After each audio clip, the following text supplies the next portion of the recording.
ang epekto ni Rizal sa bagong henerasyon.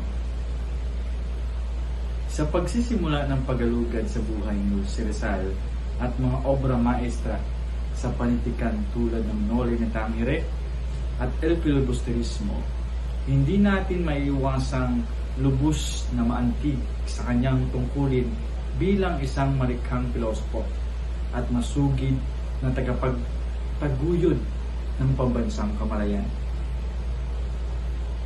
Lumilitaw si Jose Rizal hindi lamang bilang isang makasaysayang figura, kundi isang tanglaw ng karunungan na walang takot na naglakbay sa maalon na tubig ng kolonyal na pang-aapi na armado ng kanyang panulat bilang kanyang kapangyarihan na espada.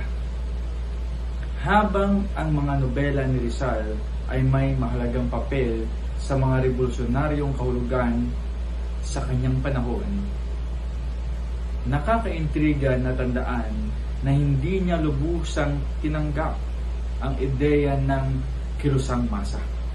Sa halip, ginising ng kanyang mga likampang panitikan ang walang patid na pagmamahal sa kanyang mga kababayan na ipaglaban ang kanilang kalayaan.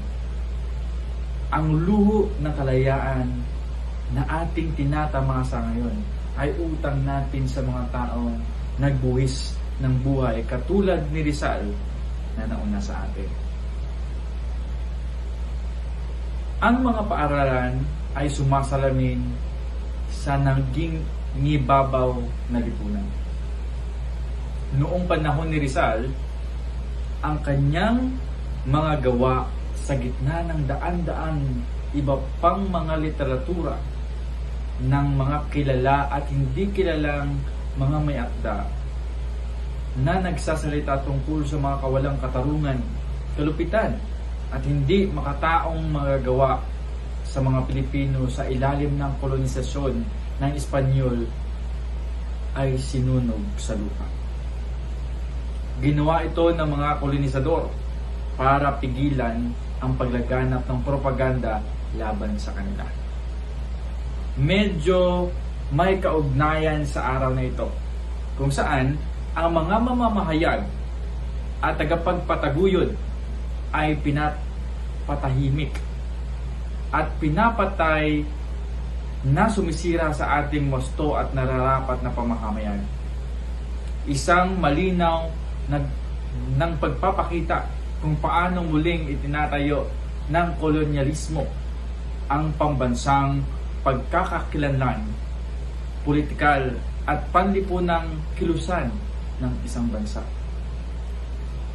Ang kanilang mga artikulo at editorial ay patuloy na sinisensor at walang tigil na media blackout para sa mga coverage na nagsasalita laban at nagbubunyag ng masamang katiwalian at kawalang katarungan ng mga administrasyon sa bansa.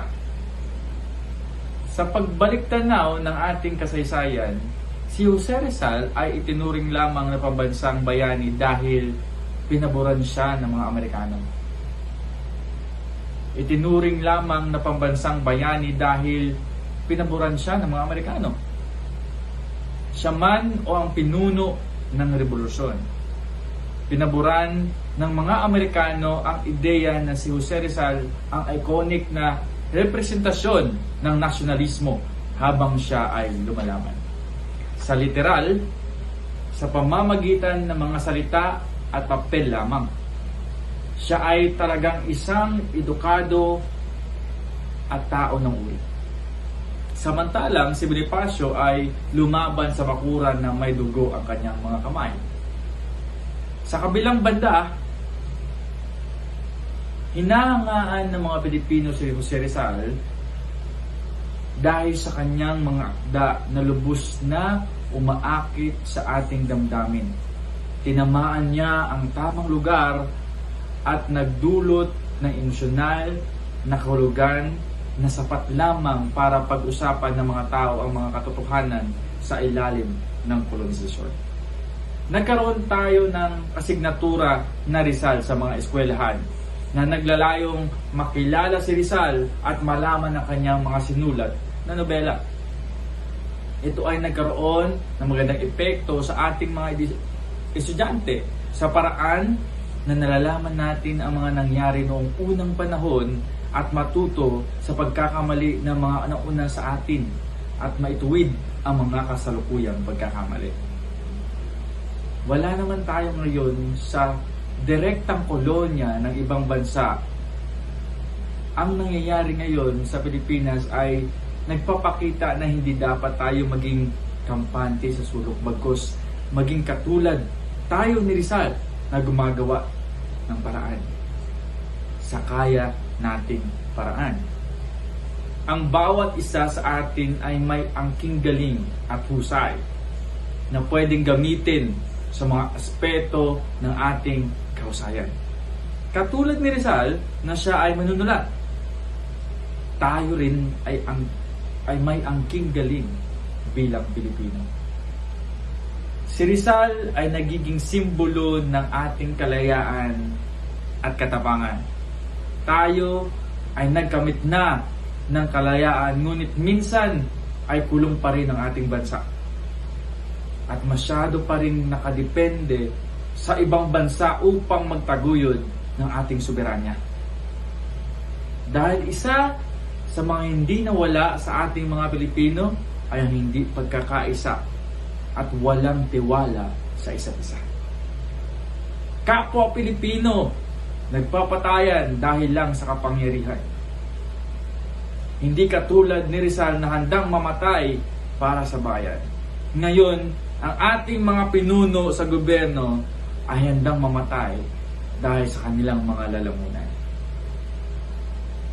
Walang pagkakaisa, nagtatraiduran upang malamangan ang kalaban. Magkalahi naman at isa lang naman ang pinaglalaban. Pero bakit hindi ba pwedeng magtulungan upang masolusyonan ang problema ng ating bayan? Kaya't itong kasalukuyan nating panahon ay di pa rin magbabago kung ang ating mga ugali bilang isang Pilipino ay magpapatuloy na makasarili at hindi iniisip ang nakakarami. Sana handa tayong magsakripisyo sa iba at magpatuloy na magkaisa. Minsan, naturingan tayong bansa na may takot sa Diyos. Ngunit nawalan tayo ng pananampalataya na kaya nating maging isang malakas na bansa at hindi pwedeng apihin ng karating bansa. Si Rizal ay naging matapang na harapin ang bala na kumitil ng kanyang buhay dahil alam niya sa kanyang kamatayan ay may uusbong na pag-asa. Pero kung mabubuhay lang ngayon, ulit baka sabihin ni Rizal, sa atin ay namatay lang pala ako sa wala. Wala pa rin nagbago sa mga kapwa ko Pilipino. Hanggang ngayon, utusan pa rin tayo at kayang apihin ng mga banyaga.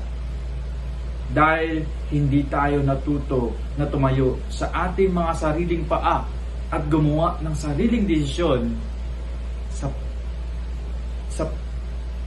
makakapagpapalakas sa ating bansa.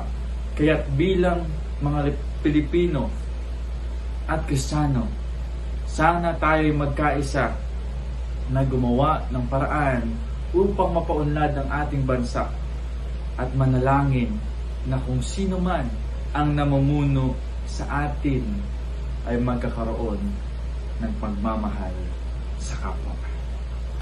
Yun lang po. Salamat.